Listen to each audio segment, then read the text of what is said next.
stacking snow. So get enough snow, we gotta move piles back or something. I think let's start this.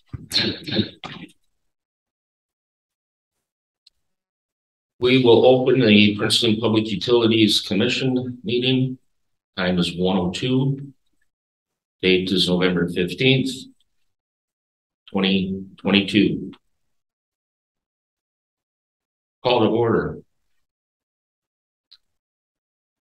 And roll call is good, Kathy? Yes, it is. Thank you very much. Number 2, agenda approval of. I have an addition that I would like to add, if we may. I would just like to, under updates number 5, but just like to update the understanding of the Mission Renew program and the term what credits mean and how actually that works. We've talked about it, but I still find it that there may be some people misunderstanding with the meaning of the word credit and the charges for that. Is that above and beyond their normal utility bill? So I would like to make that 5E.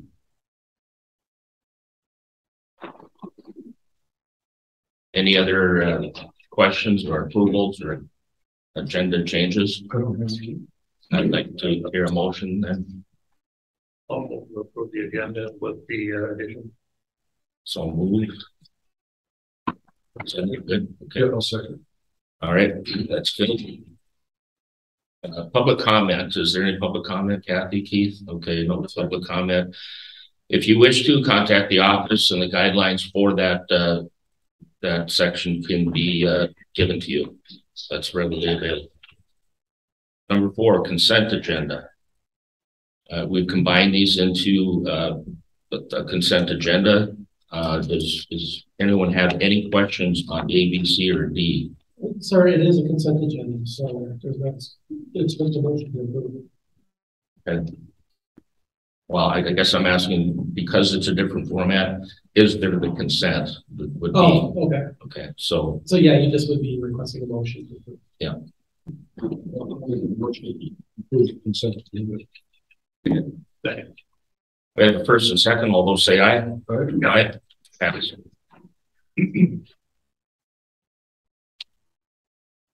Updates, electric department. Jeremy. Yes, I had forgot it on the printer, so I'm going to have to do this from memory. We have the Minco Bank transformer and service is about as far as we can get it. They set the transformer, they've got it all elbowed up, waiting to go. They do not have their wires pulled in there yet. They're waiting on their gear there. So whenever they get that installed in there, we'll put that pull. The second apartment building out here on First Street, they have that wire pulled from the transformer. They are also waiting on the equipment for the apartment building. That's all ready to go as well. Continuing to work with BGR on the capital improvements plan. We're down at Riverside Park last week, hung some lights in the trees. Drive to light up Princeton deal next week. We will be doing the decorations downtown because they usually light that up right after Thanksgiving is the deal. So we'll be getting that going. So we'll be going through those decorations at the end of the week here that they're ready to go. Meter reading tomorrow.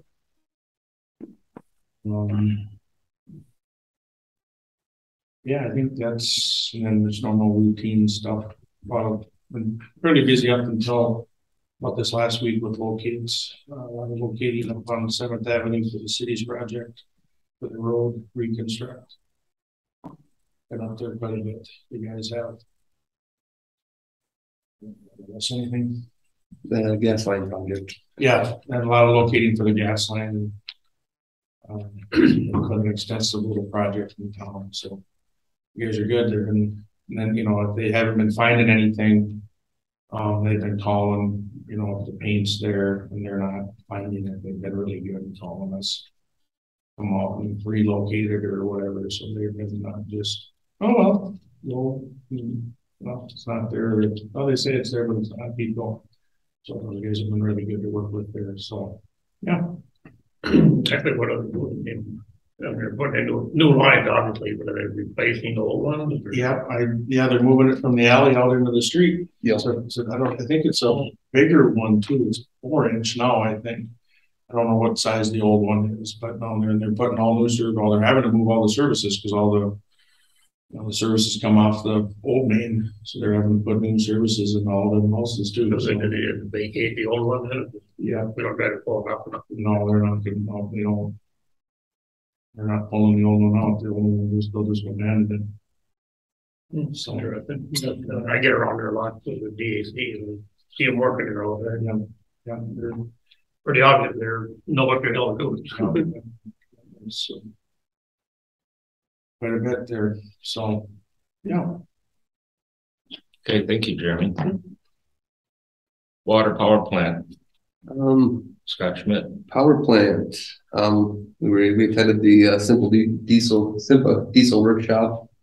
Went over some new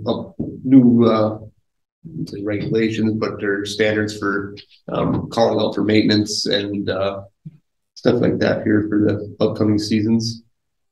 Good networking deal down there. Got to talk with a bunch of the other operators and stuff with the other plants. So Jim's been working with the insurance company on gathering information for them, updating records, hours, all that kind of stuff for all the engines to for the insurance for the end units. And still waiting on some parts from Ziegler for the cat. It's still operational, but there's a couple things in there that they were hoping to get changed out, but just haven't seen parts yet. So water side, meter installs, we've been cranking away at. That's been going pretty good. I think we're last meeting looks like we're at like 55%. We're up to probably 63. So we've been going really good on that. Been getting a good response. We're to the end of our first. Everybody that's needed a meter received a letter now. So we'll start sending out a second round of notices to people that misplaced it the first round. And just as a reminder that so our process is we send out the first notice, just saying, hey, we need to replace it. Second notice, okay, we need to hear back from you. And if we don't hear back from you, you know, you could be charged a fee. And then the third notice is we still haven't heard from you. We will be getting charged a fee if we don't get a replacement. Reasonable amount of time. And then we do have in our fee schedule a $25 per account per month meter reading charge that we'll submit. And that's usually how you get the last couple of strike notices once they see it on the bill. What about snowbirds? Those we have scheduled for this month. So the ones that we've been communicating with, we have postponed some of those installations. All right. Absolutely. We middle water towers should be just about completely drained here. We're working on that. We postponed getting that drained down a little bit. T-Mobile work was going on down there, so we didn't want to flood out the contractors doing the work down there. They're probably halfway through their project on the T-Mobile stuff there, so they'll be down there, back in there again to wrap up their stuff. And then we had a main break up on 12th Street. We had contractor in there, we got replaced or fixed, and then we just had one here Sunday night. We were going to call in, and then we got that replaced or fixed up here this morning.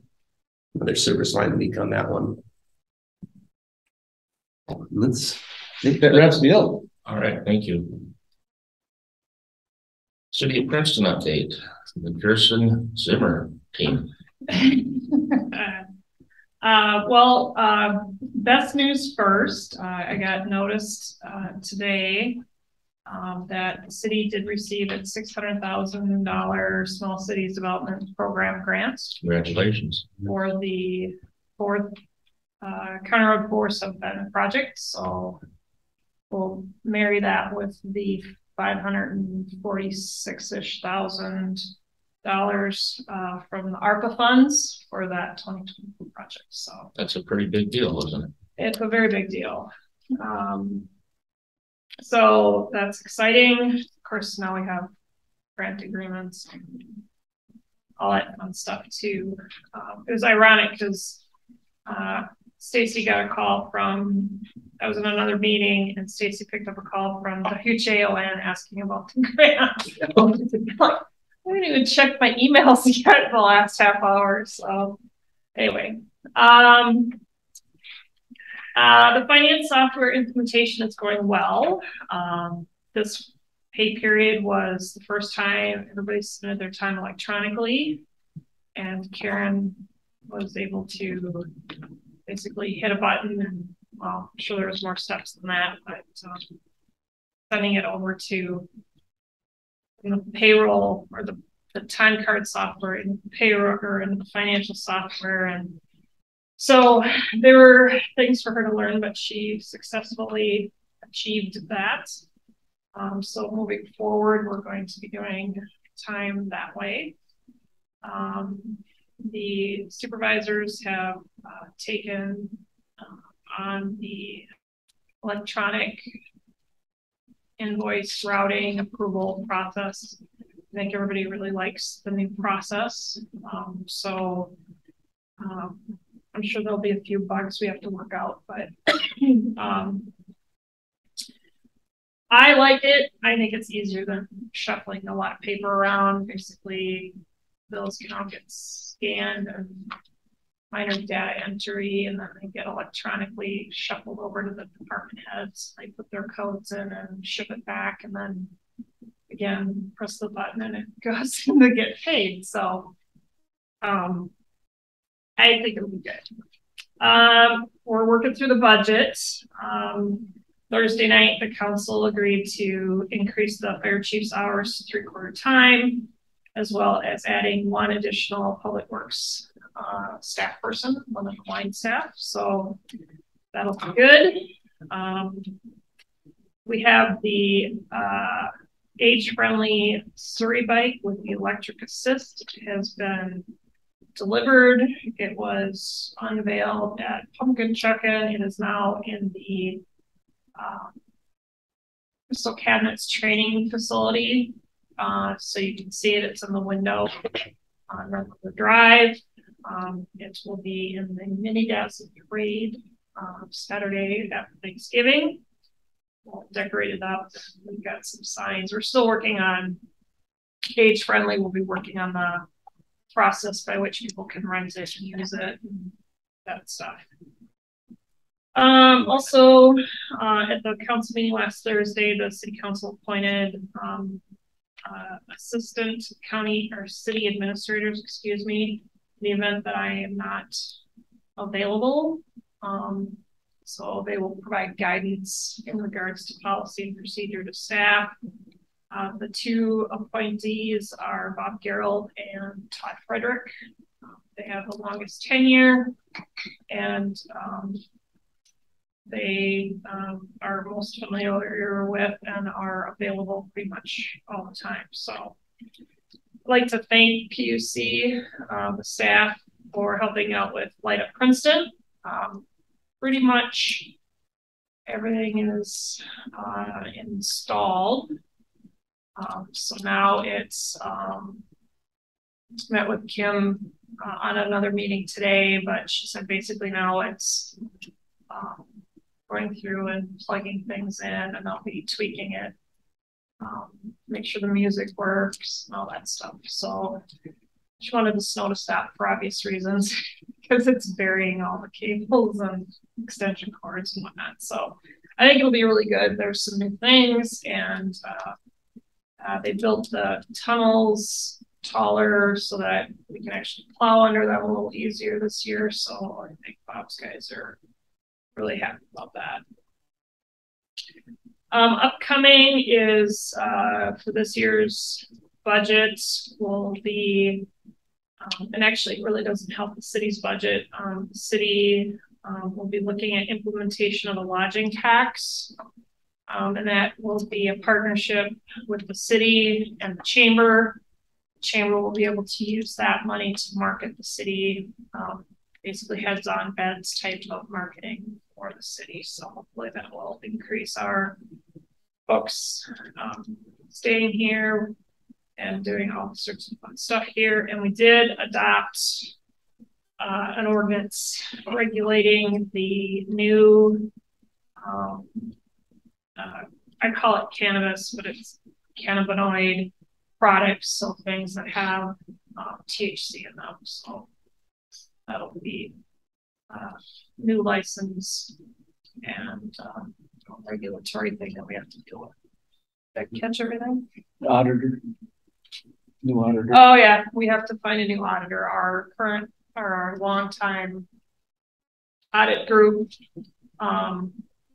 reworked their client list. We didn't make the cut. So Keith was kind enough to provide me his RFP information. So never a new thing that gets invented in government, which is borrow. So I'm borrowing. You can't borrow it again, so. That's true, you did. So I guess what goes around comes around. So anyway, so we'll be advertising here hopefully this week for a new audit firm. So we have to have someone in place really quickly because 2023 is almost upon us.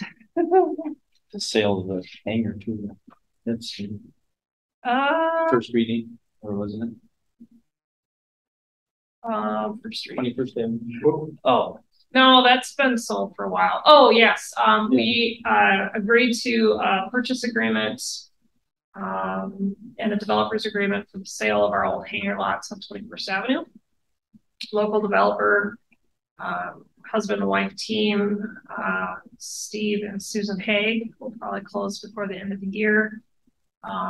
They want to do, their vision is to do smaller scale incubator / residential mixed use planned unit development projects. So buildings that would have like mad scientist space at the bottom level and residential with mad scientists to live in on the upper level. So that many mad scientists. You never know. I mean, there might be all kinds of those guys lurking in their garages right now that need a little bit bigger space to kind of get their products up and off the ground and those types of things. So that's what they're going to be marketing to. So mixed resident, commercial. Yep, commercial, Retail. commercial manufacturing, not retail, more manufacturing type R&D space on the lower level. So How many lots is that, or how many acres? How many hangars? Well, it's like 2 acres, 2.5, if I remember right. There's 2 pieces of privately owned land in the middle. The one hangar that's still there, and then another lot that is, they're both owned by 2 different owners. But the developer's agreement, purchase agreement, the developer has agreed to take on negotiating to get those last 2 bids. So we're not in the middle of that. I can remember back when those hangars were pretty active. Yeah. That was a gravel runway there. What the old engine? Or grass. Right. That's old, yes. What, I have no idea. It was a generic Olson Properties. I don't know if they were an LLC or Inc. So we didn't meet the buyers at the time of closing. We did our part, and then we never got to be introduced to the. So you don't know what kind of business? No. Is that zone for? It's zoned for commercial. So I think it's B2 or B3. Can't remember off the top of my head. So. And I have one more question, because I heard after the midterm elections, state was talking about they would probably go to vote to legalize recreational marijuana. It's possible. So are you going to have to redo one other set of rules then for that, or is that cannabinoid? Is that the same thing? I don't know. That was the statutory change that happened in the 2022 legislative session. Kind of opened the door to legalizing recreational marijuana. I can't answer what that's going to mean for local jurisdictions until we actually see the law when it comes out. And I think the ordinance that we have, the cannabinoid ordinance, is crafted it, not on an experimental, but going into it fully aware that it may be changes coming. There might be a lot of changes, but we wanted to be out front and have something in place as everything starts to develop. And this might be another, another issue. The concern on the chief's part was that you would have, people selling it in a van down by the river to borrow an old, comedic Saturday Night Live. And the other piece of this, because it's an over 21 product like tobacco and alcohol, we wanted to make sure that the facilities that were selling it, we wanted them to be brick and mortar stores, and that we had some regulations around the age limit and possession and packaging, because that's a big deal under the current ordinance about packaging. Because it all deals with the whole edibles piece, so gummies and things like that. So cookies. Where we end up with in terms of recreational marijuana could be completely different in terms of packaging and requirements, and so we'll see what happens with the law. But we fully, like Councilmember Zimmer stated, we fully expect that as the state gets more sophisticated, if they do, or if something else comes down the line, we at least have a baseline to make modifications to. You wouldn't think there would be one in every town, but I don't know if it's best ways. I don't know. I went to a Sherburne County led city meeting, and the townships to some extent are having issues because on the one hand, it's somewhat a pharmaceutical, and on the other hand, it's an agricultural product. And so you have two divisions of the state that are arguing over how to regulate what they already have on the books. So hopefully, if in fact what they say comes to fruition in terms of recreational marijuana, we have the divisions of the state get in alignment with each other in terms of how they're regulating, because there's nothing worse than having two state agencies trying to look at the same issue from two different lenses. It just makes it really hard for the locals to try to do something. I missed which property we were talking about then. The old like liquor store. Yeah, okay. The doggy daycare. Yeah, that's up for you. Yeah. That one's sold, doesn't it? Yep. So you don't know what's going in there then? I do not.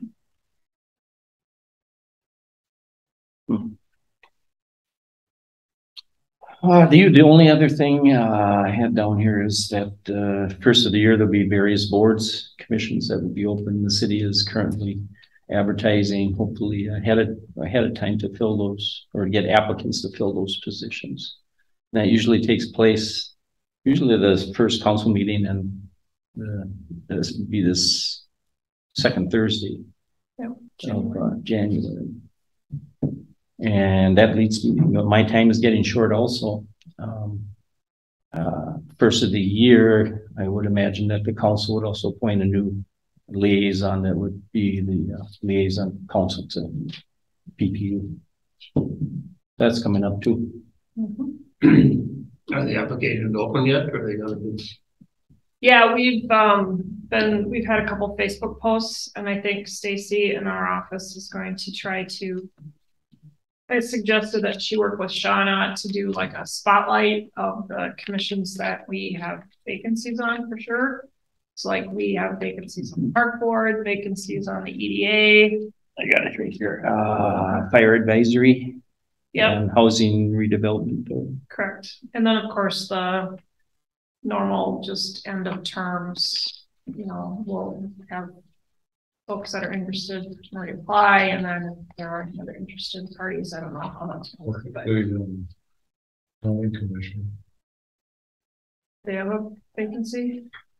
I'll check with Mary Lou.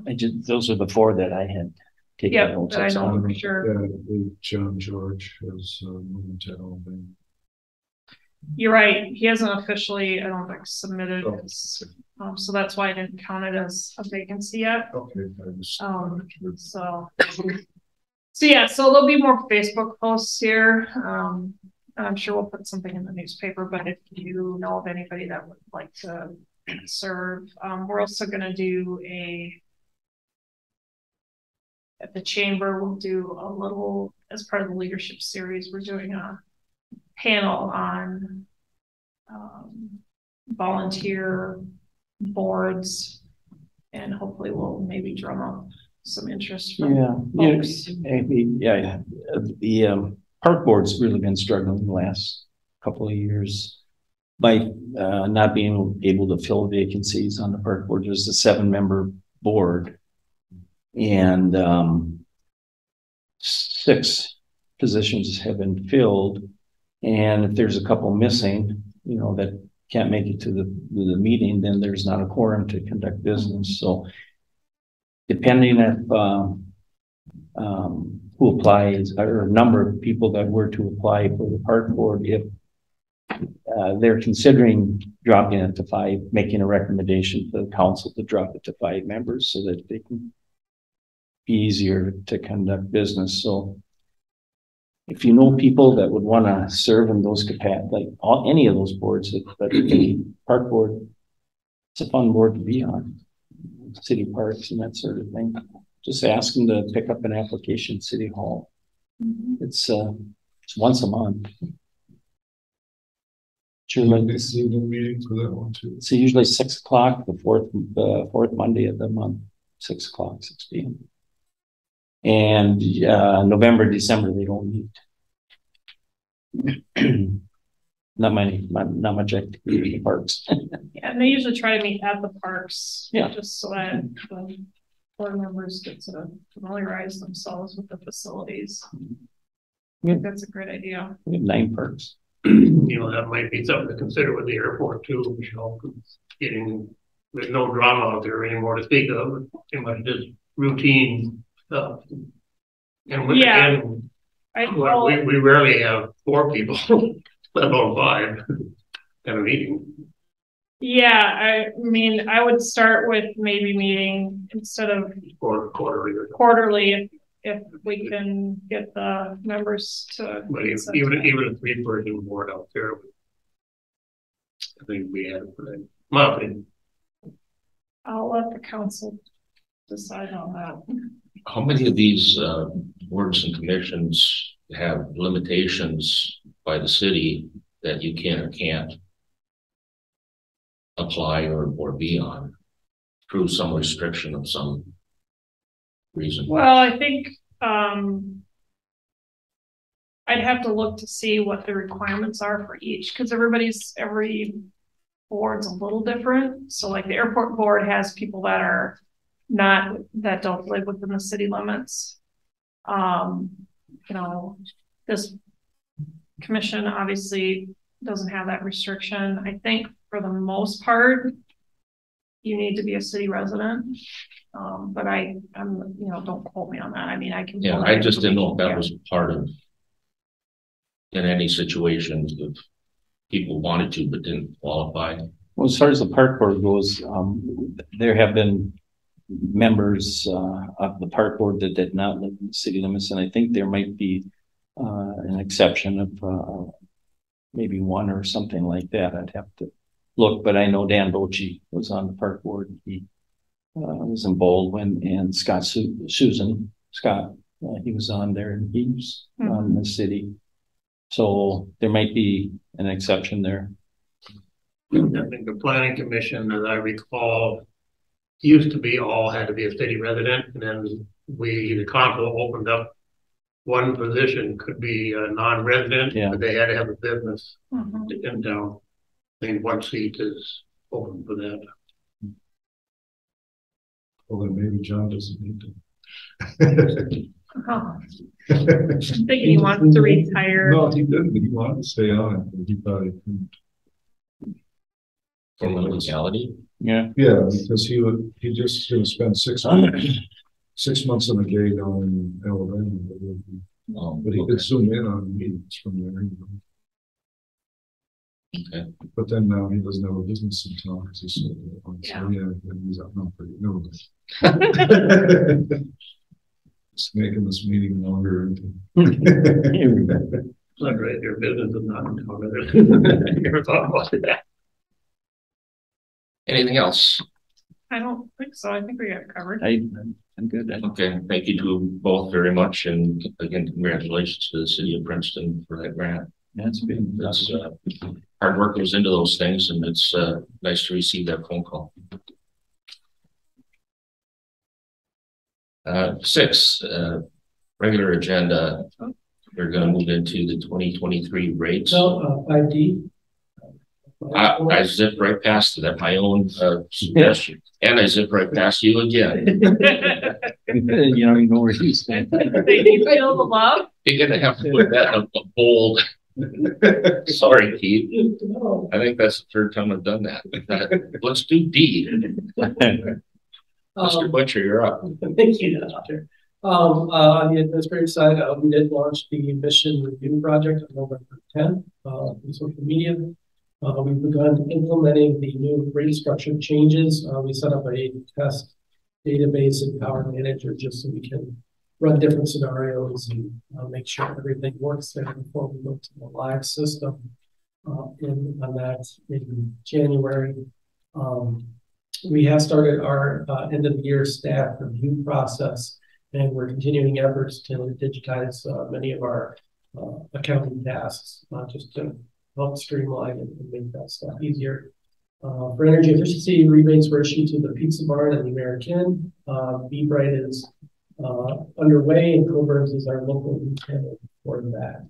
On the CAP plan, the major materials bid document was completed and the notice is distributed.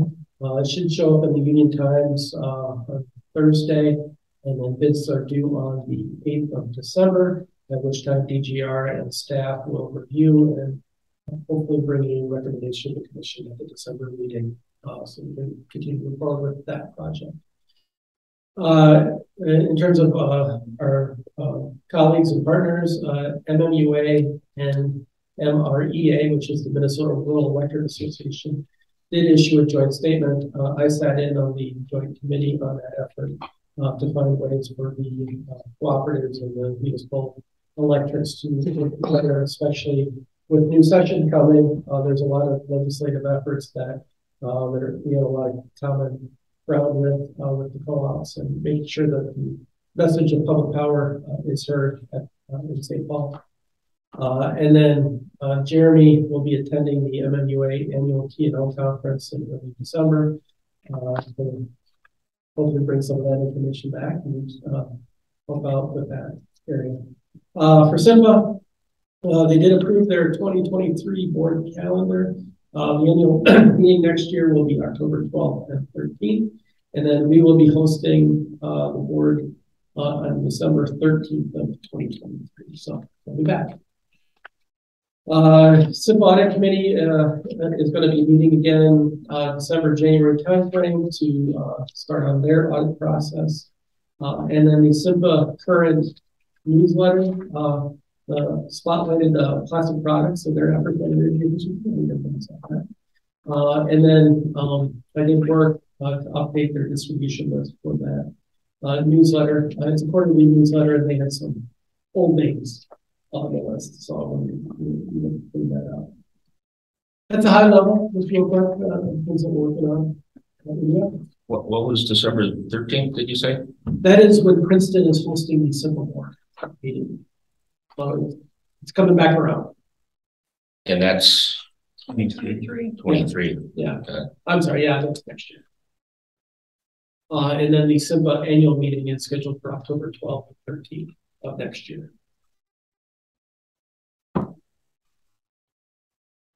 Alrighty, thank you, Keith. Yeah.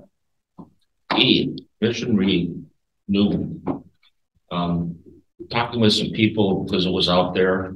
Is it on Facebook or? Yes, we shared out something So, and Dan, I think you brought this up when we first started talking about this. What did the credits mean, and the cost, and is that cost $12 or $35, depending upon how involved you want to get? Does that is that a sub fee? Is it pay my bill and that bill to participate? And then when do I get my credits? And there aren't credits back on your account or anything. Keith, if I could ask you to just clarify what that actually means for. Sure. So what a renewable energy credit is a generator that has a renewable facility is able to monetize the environmental benefits of that resource. And when in the utility side, I'll give you an example. There's the old cap and trade, which dealt with SOx and NOx emissions, mercury emissions, things like that, where we have a renewable portfolio standard. We're meeting about 20% of our energy from renewables, and that RPS, the renewable portfolio standards, may continue to grow. As utilities transition, obviously, some utilities are able to go faster than others. And so what happens is utilities who might not have enough renewable want to go out and purchase renewable energy credits to offset their non-renewable energy resources. So what that did is it created a market for these renewable credits. And it allows people who want to claim a certain percentage of renewable energy above and beyond what they have. They can go out and buy RECs. A common thing that you might see just as an individual is if you buy a plane ticket, you can buy a renewable energy credit to offset your fuel emissions from that trip. And the RECs are tracked and eventually retired through different agencies. Years ago, it was the Chicago Climate Exchange did it. I can't remember who's exactly doing it now.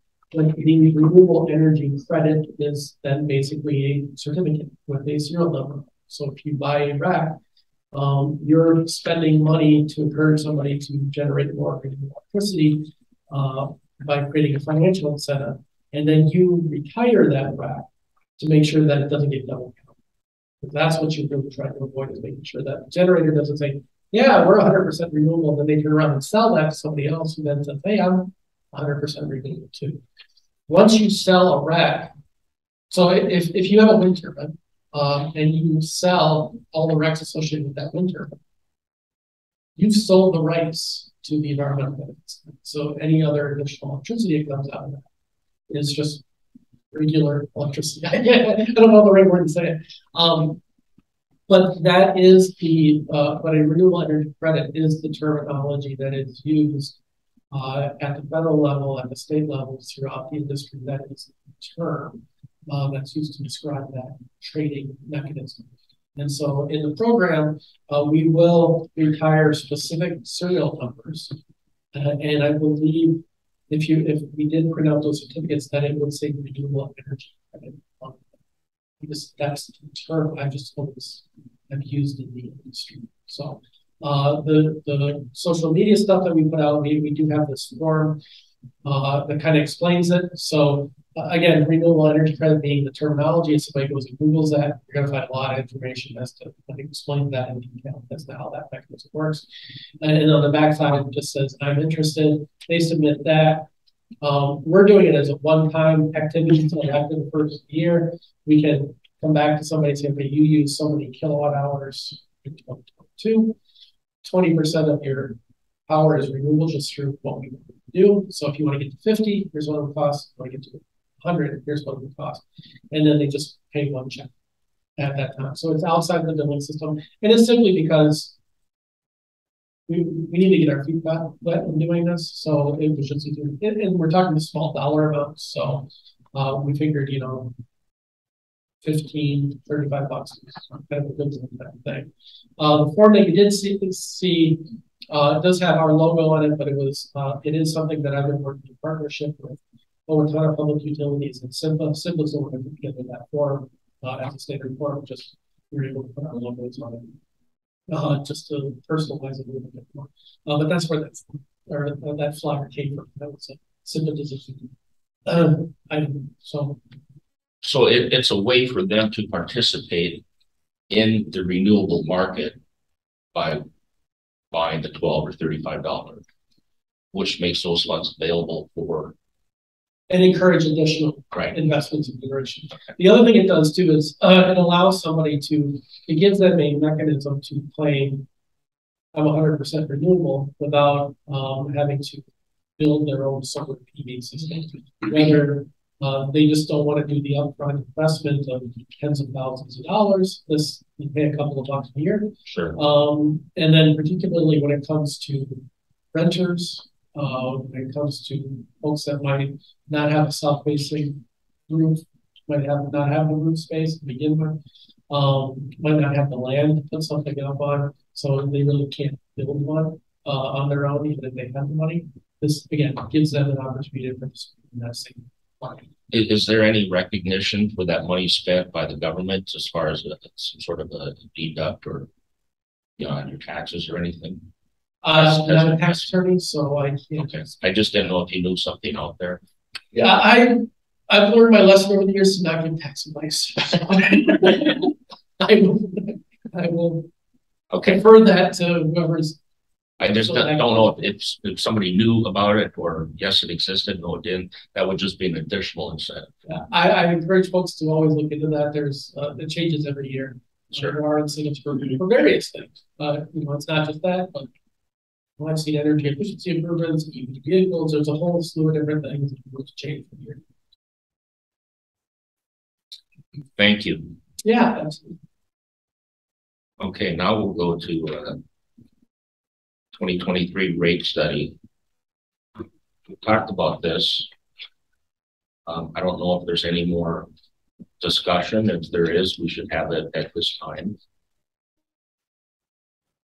If everyone's satisfied with it, then we may want to look at approving sooner than later for the sake of just putting the time on our side. If the commission is not comfortable with that, that's fine. If there's no other questions, I don't know why we would wait just for the sake of waiting to the next month. So take a minute and just let's talk about it. Would you like me to just go through the memo? Sure. Sure. Okay. This is the result of the rate study that we had contracted with PGR to help us conduct. PGR identifies different some structural changes that they recommended. Just to recap, this commission did approve the structure of having separate summer and non-summer energy and demand rates to better reflect what we're seeing on the wholesale side for where we incur our expenses. In memo 22-27, there is a table with a couple of different options for the commission to consider. Did provide the baseline of what the current 2022 rates are.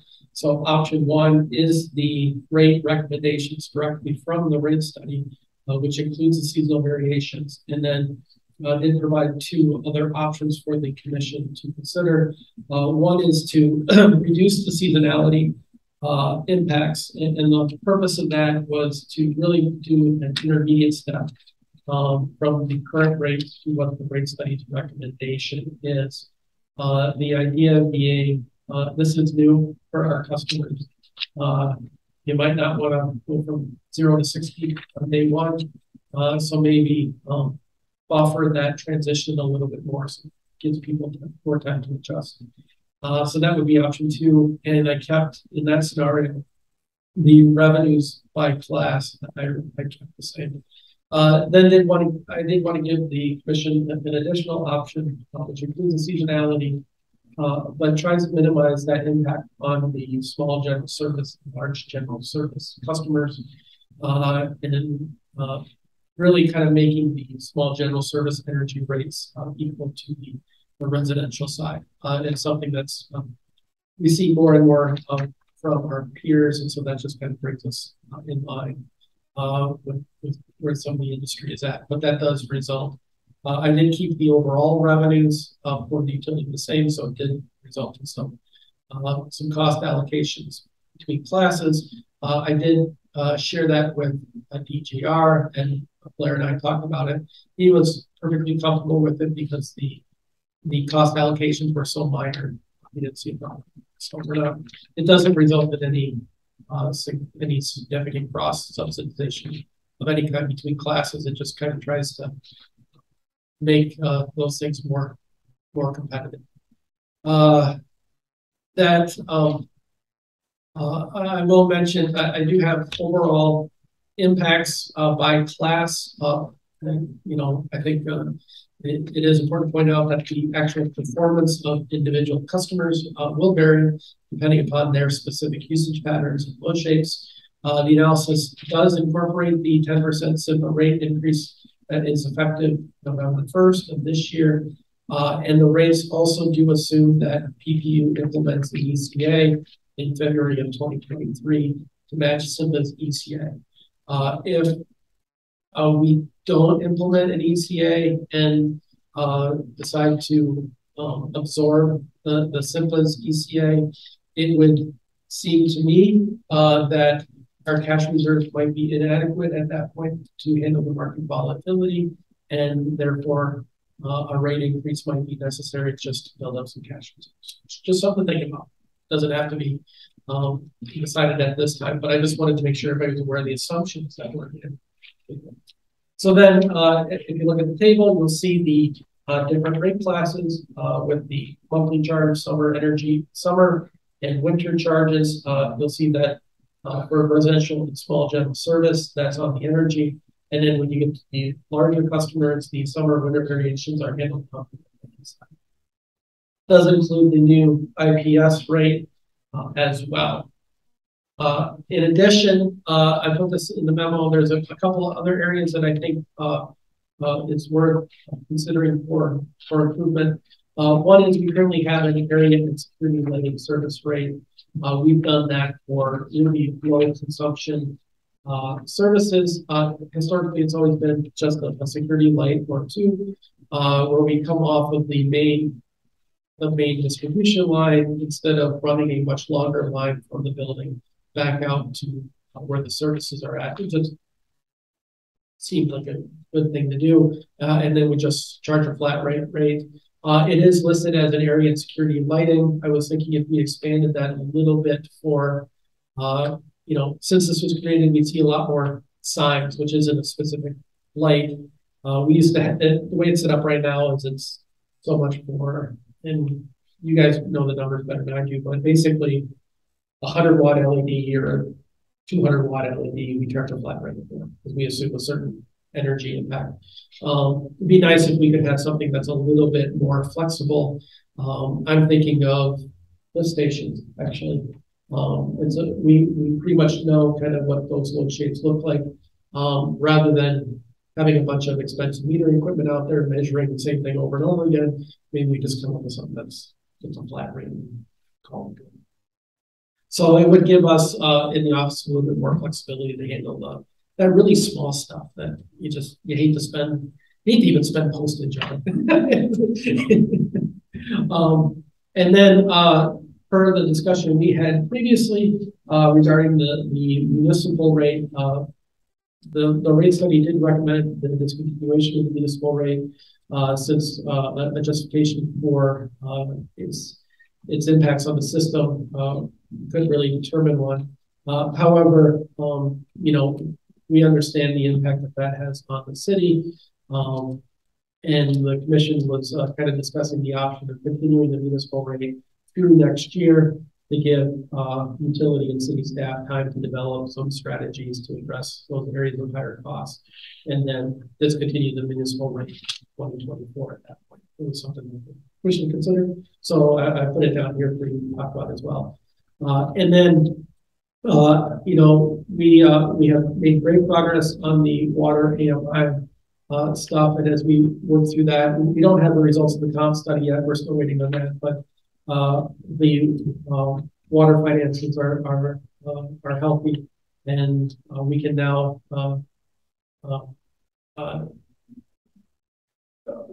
offer a bit of a reduction in the monthly service charges for water customers. And I was figuring about $3 a month.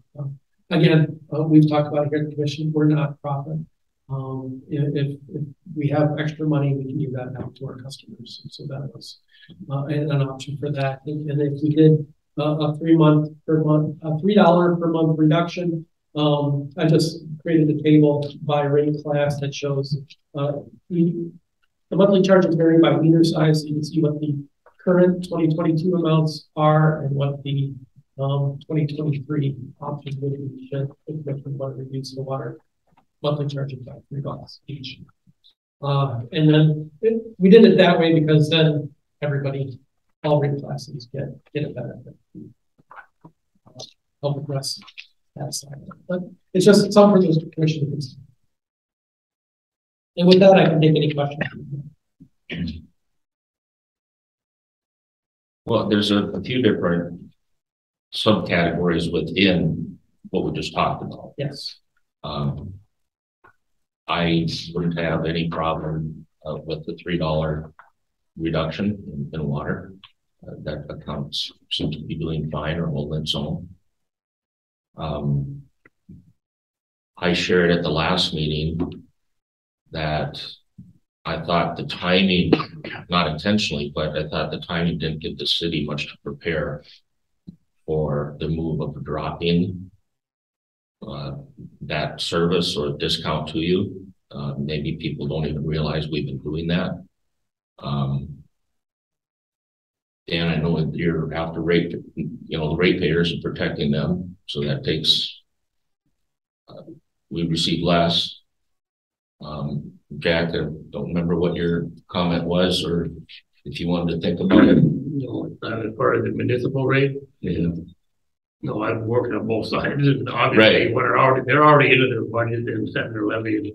We can't drop it on them right now. We just can't do it. But also in that discussion we talked about, you kind of brought it up with lift stations. You use for an example. There's probably we can't even think about Jeremy and would know find ways to reduce or consolidate. I'll use that a better word. Consolidate your electric services, be more efficient, would be the goal. So yeah, I think that should be a next year's goal. By all means, just leave it alone now. Would be my input. Now I know I'll be your best friend of the bench. I don't know if I'll be here yet, but I know I'll be your best friend of the bench. So I may have to wear 2 hats, maybe not. Any comments, Dan? I just had a question on so with the SIPA, their wholesale power rates looking like they're set to go up here. Yeah, they did the 10% on November 1st. So, and then we try to recoup to actually, with Blair's analysis, I mean, when we started working at it, we knew something was going to happen, so we had to put in some stuff. Now, the nice thing is, I mean, it couldn't happen at a better time because we did retire a whole bunch of debt this year. We're going to retire some more next year. We do have the phase 1 cap plan coming in place, and he's got that in his 10-year projections.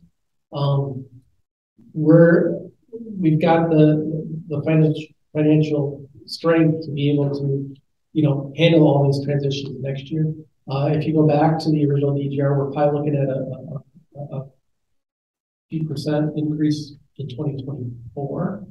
But for right now, because we're doing this rate structure change anyway, it's probably going to be nice to just kind of do this in parts. But it does include that SIPA rate increase in these numbers. and so when we I like the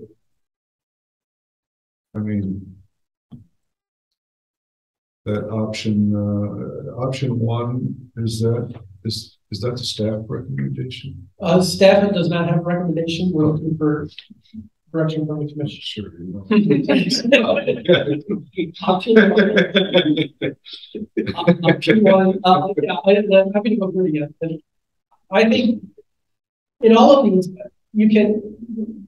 The interesting thing about rates is you can make a very good argument for everyone. Yeah, I mean, I see some are lower, Correct. I mean, So Yeah, again, but option it's just, it's so minute, I think, in between, but yeah, I think that the impacts that you see, so again, option one is just straight out of the rate set.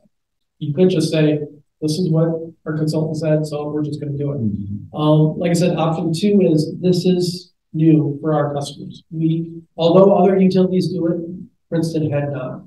And we're gonna be implementing seasonality for the first time.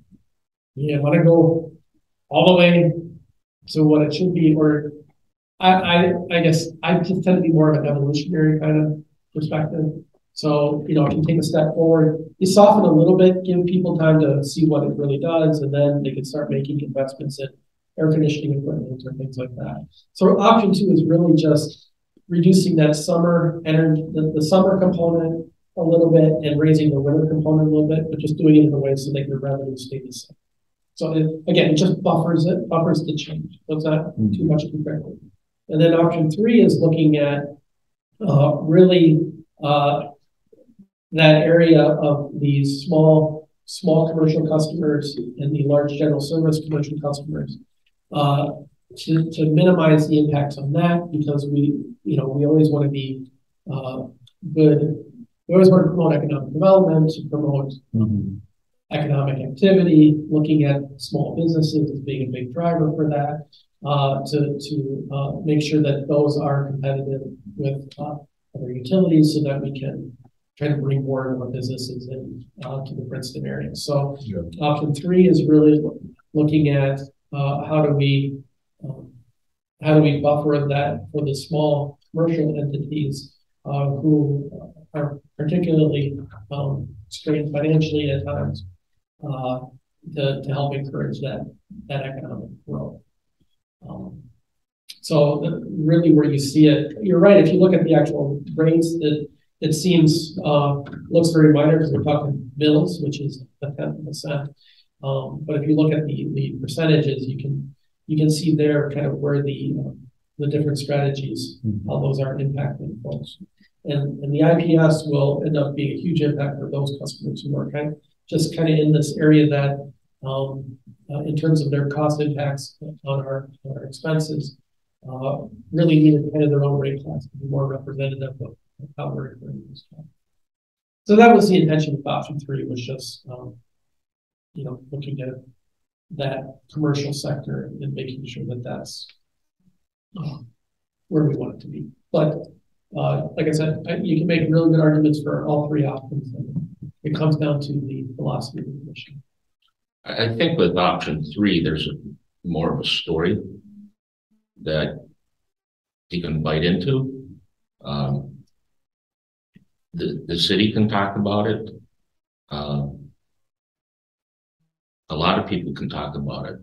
That this is a positive, that for large businesses, et cetera, this action has been taken, and a reduction is there.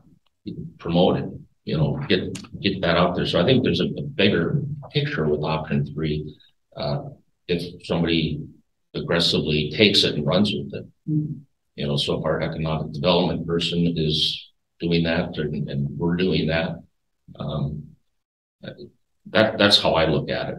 I see that's a need, but that's just me. So this is, if we need to talk about it more and chew on it more, that's fine, and we can do that now.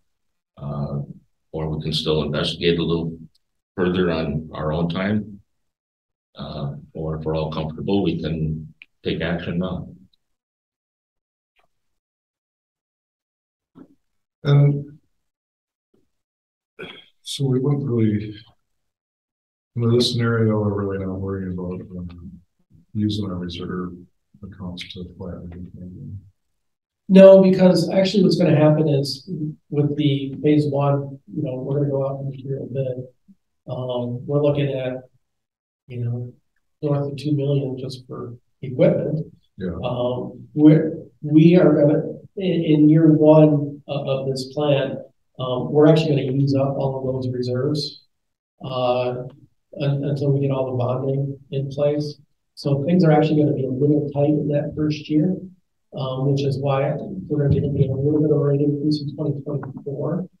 But then after that, as things come in line and we finish off the bonding and we get the construction underway, then we can start looking at things like that. But I will point out that although we're not, I mean, in the grand scheme of things, remember overall, this is a 0.6% rate increase. So it's less than 1%. I fully expect, and actually Excel just went out for a 12% rate increase. I haven't seen, Connexus hasn't mentioned what their 2023 rates are going to be yet, but I know that the co-ops are under the same pressures as everybody else. I would not be surprised if you see, you can see double digits increases in our neighbors. And if we just hold things constant,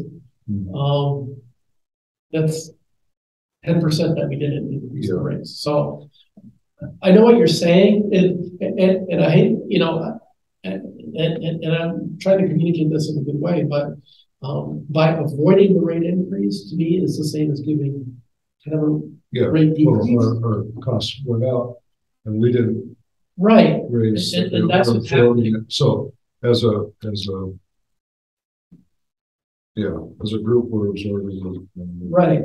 So yes, we didn't slash rates, but in an area where we're seeing inflation at 9%, for us to not have to really do anything.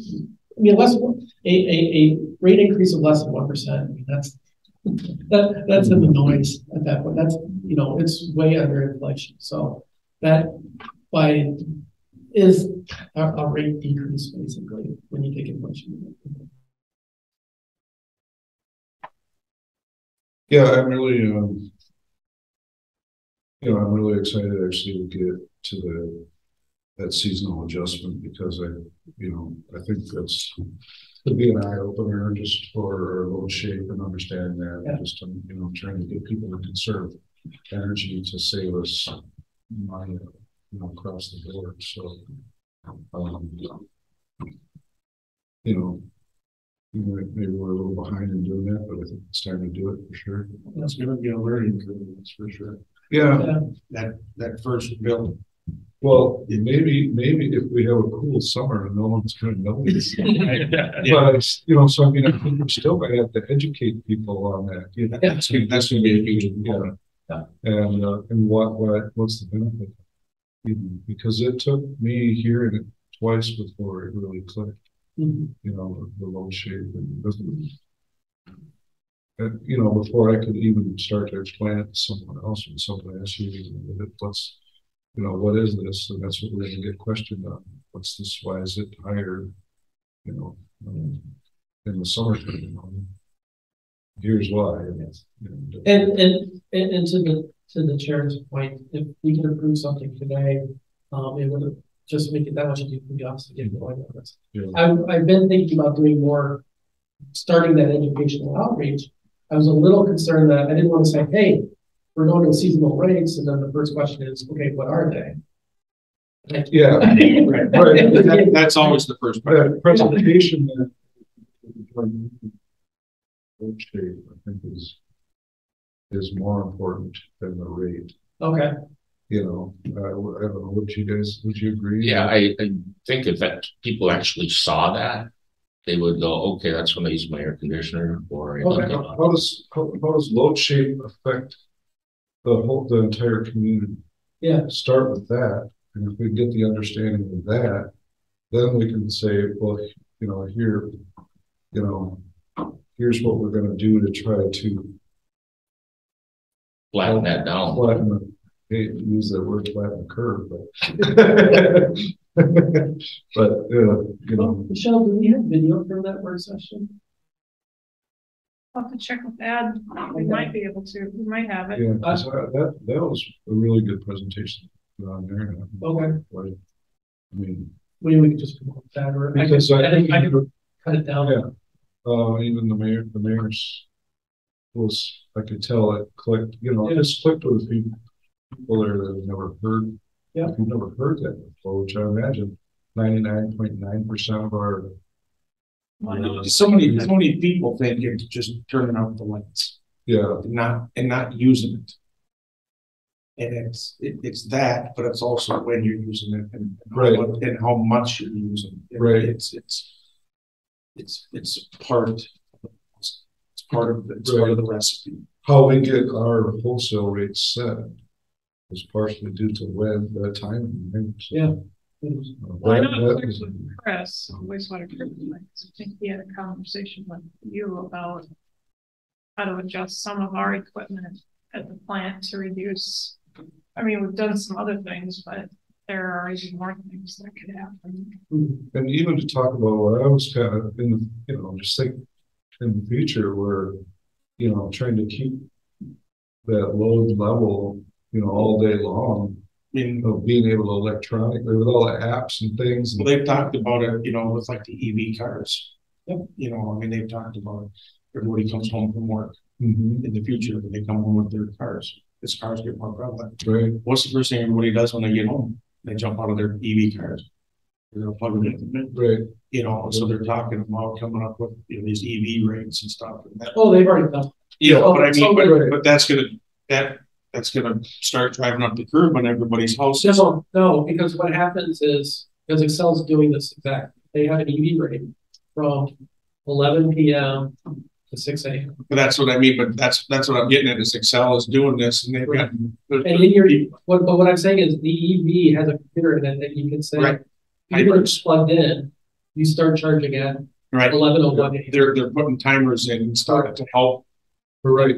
But everybody does it. They come in and they plug in their cars and, they go in and they start dinner and all this other stuff and that drive, and they're putting in timers for these cars and all this other stuff because it's happening. The load's growing and growing and growing just because you plug it in. So it starts charging right away. So everything's getting more and more intelligent. Yep. Absolutely. For all the reasons that. And I mean, and that might be even just, put that out there in the future. This is what it might look like in the future where, Well, I do think eventually the entire electric industry is just going to go to real-time pricing. Just every hour. Well, there's been talk for 6, 8, 10 years about charging demand on residential customers. I mean, there's the technologies there. Yeah. It's not like we're All of our AMI meters have demand on every one of our houses. And I know what your demand is, they talk about the demand billing. And there are a handful of utilities that do demand billing on residential customers. If Uber can figure it out, the power.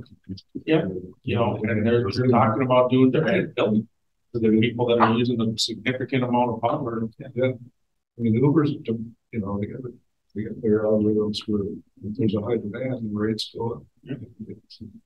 I'm sure that's what it's going, but that's something that we can educate on. And this might be the way it's going. This is just a little precursor to it. But I guess, I kind of like that option 3. That's what I would suggest. So, I like option 3 myself, and the municipal rate, make that effective in 24 and acknowledge and put into effect the $3 credit I mean, reduction. I'd like to make a motion to go with accept option 3, the municipal rate, to look at to weigh that to 24 and the reduction. Yeah, I'll second it. Point of clarification. I also did have in the memo the addition of a fixed fee agreement for not small residential usage. Would that be okay to add into your? For the what? The area and security lighting service rate, to add in a fixed fee agreement for small non-residential consumption, to allow the utility to come up with some fixed fees based on actual energy calculations for the very small. Not just for, basically expand that to be a just security I lighting. missed that, motion to include that fixed media non-residential based on energy calculation. Do you accept that? Yes, yeah, and I think for discussion. I concur with everything that's said. And I'm gonna vote for this. But I think having an educational process out there absolutely should be done, and it's the right way to go. But I don't think my neighbor that hates the PUC already, first question she's gonna have for me is, what's all this gonna cost me? That's gonna be the general question of the general public. Can we tell the general public this new rate structure is gonna be a wash? It's gonna be, So if you look it at should be a wash. I mean, what it can't be definitive. what I will say is the overall revenue change for the utility is estimated to be at 46%. Which, so there is a very, I mean, it's less than 1%. You know, to me, that's in the noise. I mean, whether we'll have a bigger. I'm just, what I want to say, when this neighbor asked me, can I tell this neighbor that? Well, looking at like a 12-month average from over last year to the new cycle, then since you're thinking that asking them are going to be comparable, maybe they pay more in the summer, but they'll pay less in the winter. If they're year to year, it's going to be 10, which is why the. But the cynical bottom line is, what's all this going to cost? I know I can hear it, but If you, and I want to be able to tell that person it's going to be basically a wash. For our community, yeah, it's Well, very right. It's a simple. a great structure. is it possible if you didn't have, say, air conditioning, that you're, forward with the lower winter? Yeah, because these all assume what the average load shape is for that rate class. So if your load shape is better, you're going to come out ahead because the summer rate is over 4 months and the winter rate is over 8 months. If you got a flat load sheet, Then you're doing really well. Which If you have very someone peaks, what would a flat load shaping customer look like? Someone without air conditioning, maybe? so it doesn't have electric heat, doesn't have air conditioning. It's just basically the refrigerator running all the time. You know, Just your normal. somebody not yeah. who has kids have leaked door. A hired person living in the apartment. Yeah. That's typically the heat, Yeah. may not need more air conditioning. Right, they don't turn to use it. It's a small use of space. They're retired, so they're home most of the time anyway. So it's just. Yes. But my point is that the person that's already cynical, you can tell them all this load shape and well, you just they don't hear that already. Well, I mean, if you look at the graph right here, the winter rate is going to be less. but they're not. Well, no, but I mean it is less per month for 8 months of the year than it is right now. Correct. I guess, Jack, if I was at that doorstep, what I'd be saying is that with this new rate study, one, you're gonna get a reduction on your water by $3. That part is Okay. And then the 0.6 is what you can expect, because that's what the rate study says. But I want you to keep in mind, neighbor, that everybody else is at a 10 or 12 or looking at that 10 or 12%. And inflation is at a 8.5. You're at 0.6. right. So that's what I want to be able to say that for them. So Yeah. I mean, you got they're not going to come back and kick you back in the face. Well, it sounds like this person's going to do it anyway. Probably. Adjusted Yeah. for inflation, it's a reduction. Yeah. And I'm talking overall. I mean, if you have the numbers in the chart, you can see which last one. Overall. And To take that one step further, I'll use this further. I'll say, well, after your groceries and everything else gone up, could your extra electricity go up? And most people probably do. yeah, but it's They're not thinking it through. Yeah, No, they're not. but that's the education part. But I want to have a little bit of something to stack the other like there. Well, I think, That's what I'm at. I think those things that we just talked about is what should be in your back pocket. Right. And you gotta keep it simple. Well, yeah, You know, I'm not gonna get into the low stuff with someone. no, but those are interesting charts. Well, certainly, and there are people that do look for Yeah. You have to have it available by all means. This would be a different discussion, but if they already hate the utilities, then there's something else going on there. Well, I don't. But different topic. Any other discussion? If not, we have a first and a second. All those in favor say aye. Aye. Aye. Motion passed. You get started on Keith. Thank you. Thank you, James. The fee schedule for 2023. Same type of comments. We've looked at this a few different times. We've made some changes. If there's more discussion, or if you don't feel comfortable about approving it today, then let's talk about it today, and we can vote on it now or next month. But it does help the process of getting it done sooner than later.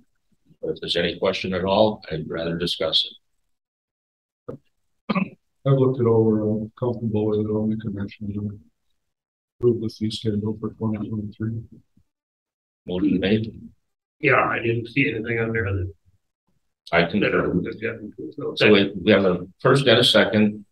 All those in favor say aye. I, Aye. Motion passed. C, the budget. Same statement.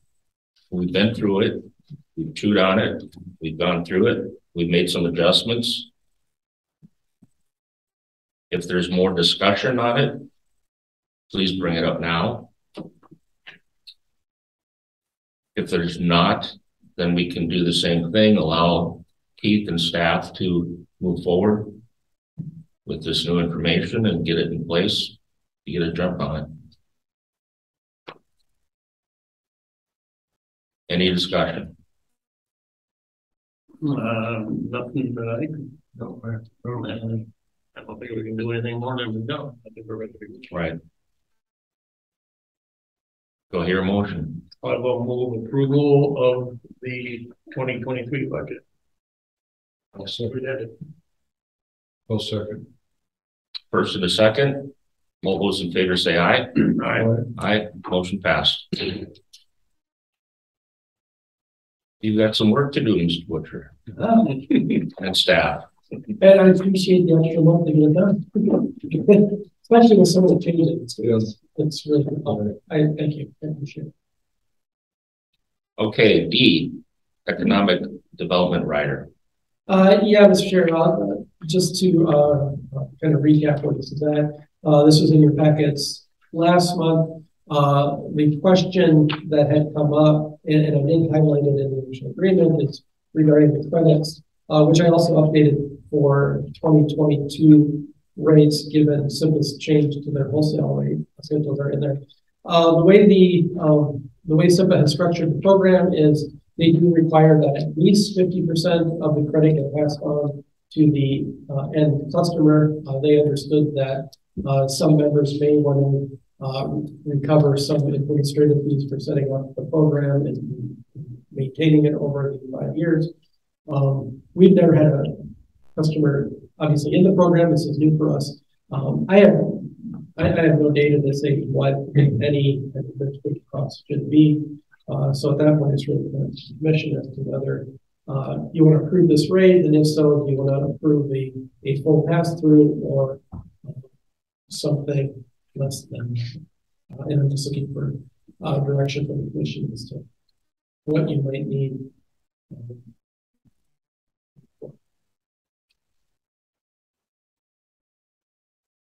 And I will just say, as of right now, we don't have an applicant for it. We're trying to be proactive so that we have this in place. So there's nothing pressing that needs to be decided today. anything that to me has an economic development impact to help that area, we should do. And the question that I would raise is, can we do more? This is a start. We look at it each year, and SIMPA, you know, we just nurture. This is my feelings.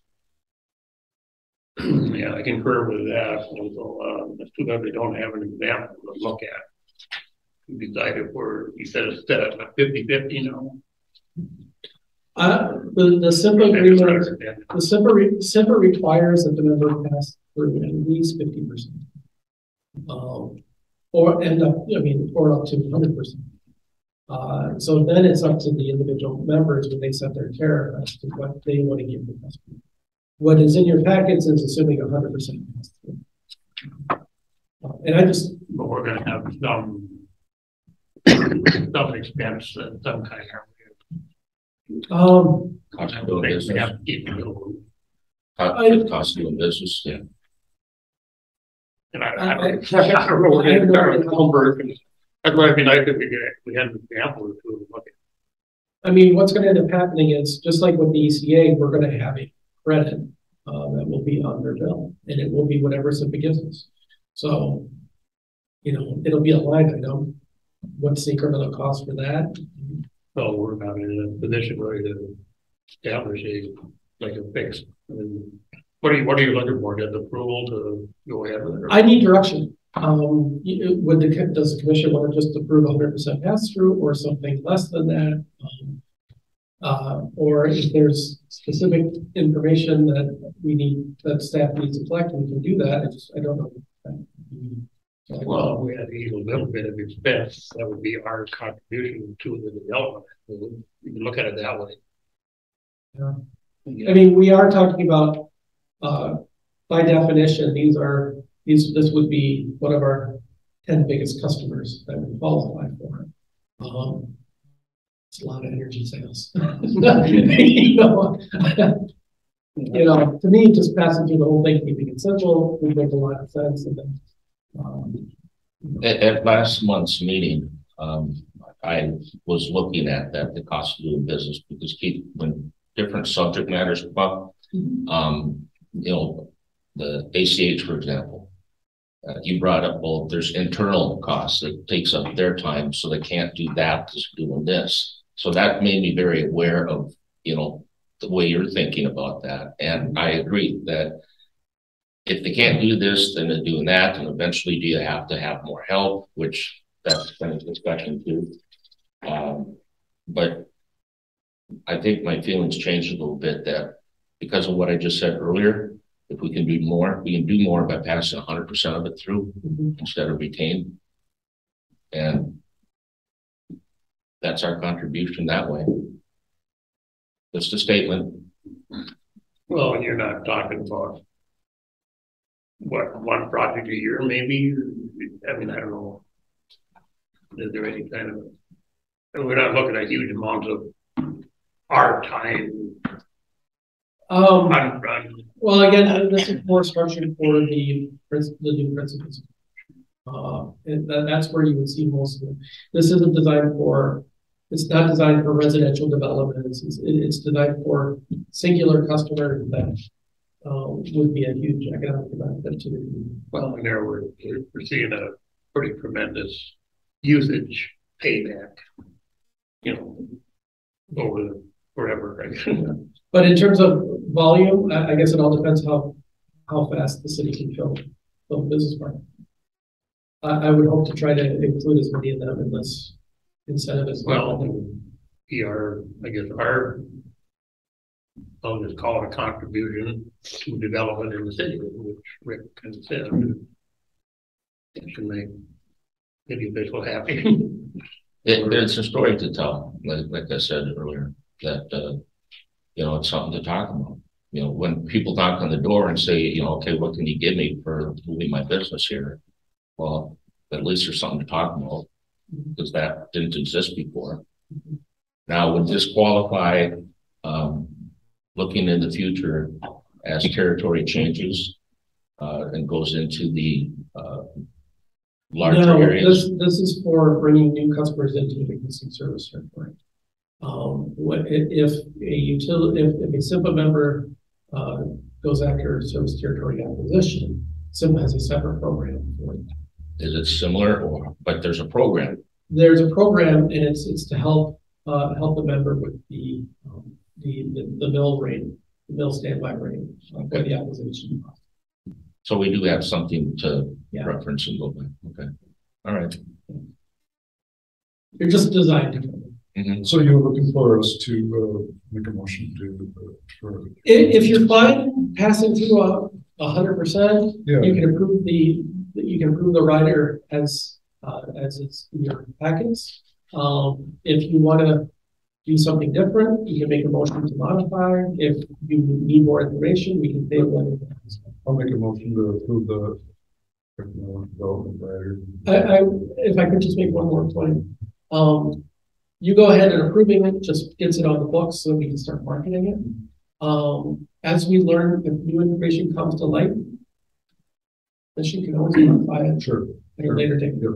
So you're not, It's not stuck. Yeah. right, you always have the option to go back and revisit it. Yep. Yeah. So, yeah, I'll second it. Okay, we have a first and a second. All those in favor say aye. All right. Aye. Pass.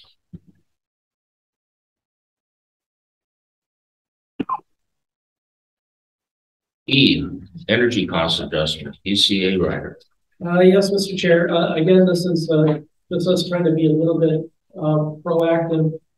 SIMPA at the October SIMPA board meeting, the SIMPA board did approve SIMPA implementing an ECA effective February 1st. The commission may want to consider also implementing an energy cost adjustment rider to pass through that ECA for any market volatility that would occur going forward. I put in what the sample language would look like. The ECA would apply to all of our retail energy sales.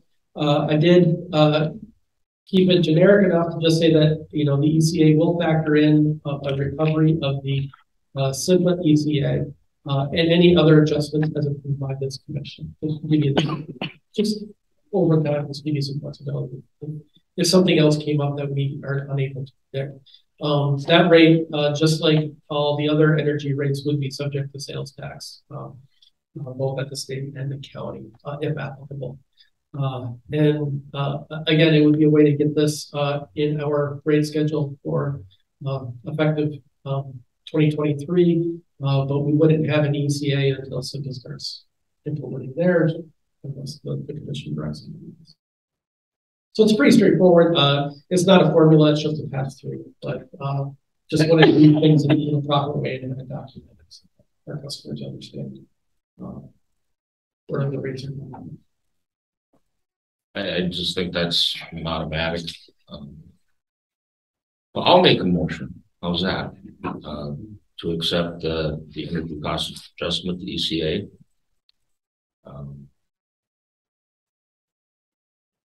Memo 22-28. Second. Any discussion? Okay, all those in favor say aye. Aye. Motion passed. Before we adjourn, I'd like to just wish everybody a happy Thanksgiving and happy holidays. It's a fun time of year. It can be a fun time of year if you make it a fun time of year. Happy holidays to everyone. I'll make a motion to adjourn. That's it. All those in favor? Aye.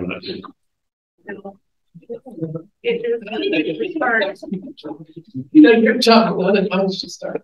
No. I'll do it after. Yeah.